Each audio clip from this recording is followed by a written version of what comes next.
Nagbigay ng isang masusing assessment ang kapatid ng dating Pangulong Rodrigo Duterte ukol sa kasalukuyang administrasyon ni Pangulong Ferdinand Marcos Jr. Ano nga ba ang kanyang opinyon hinggil sa mga hakbangin ng pamahalaan? Alamin ang buong detalye sa eksklusibong report ni MJ Mondihar. He does not understand. He is breaking the laws of God.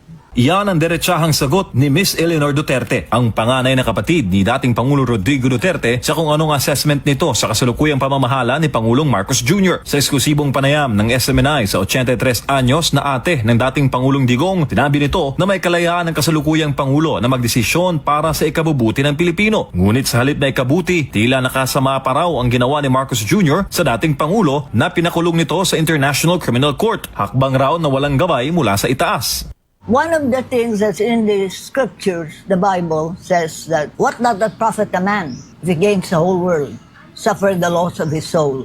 Naintindihan ba niya magkaluluwa siya? I don't think so. Why? What is the reason? Because by free will, he chose darkness over God, or the devil, or Satan, whatever you want. Dahil tingin ng ate ni FPRD na walang gabay ng Panginoon ng Marcos Jr. government, tinawag nito ang sitting president bilang walking dead.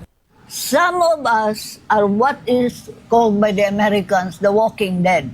Who is the walking dead? The walking dead is you, me, for example, who live a life and choose the darkness instead of God. PBBM is one of them. Bakit ko nasabi yun? He breaks every human law possible, let alone di niya naintindihan ng higher law. All our human laws is based on a higher law. Di ba ninaintindihan ng tao yan? Bukod sa kanilang pamilya, iginiitri ni Miss Duterte na ramdam na mayorya ng mga Pilipino ang inustisya sa bansa. Dagdag pa riyan ang mataas sa presyo ng bilihin, paglaganap muli ng iligal na droga at korupsyon sa gobyerno. So when a man possesses power, hindi na niya alam kung anong gawin. Instead of enjoying life, because hindi niya alam lahat yung biyaya binigay sa kanila, the family, the reputation, the wealth, the whatever, galing ba sa kanila yon? No. No. Now, he doesn't understand that. Dahil sa kanyang edad, mayorya raw sa kanyang panahon ay nilalaan niya sa pag-aaral sa Biblia at pagdarasal. Tiwala naman si Miss Duterte na hindi pa babayaan na may kapal ang kanyang kapatid sa loob ng ICC. Ipinagdarasal naman ni Miss Duterte na patuloy siyang bigyan ng dakilang lumikha ng proteksyon dahil sa kanyang paglantad. Batid kasi nito na hinahabol o binabalikan ng pamahalaan ang lahat ng mga nagsasalita laban kay Marcos Jr. sa pamilya nito at maging sa malalapit na kaalyado.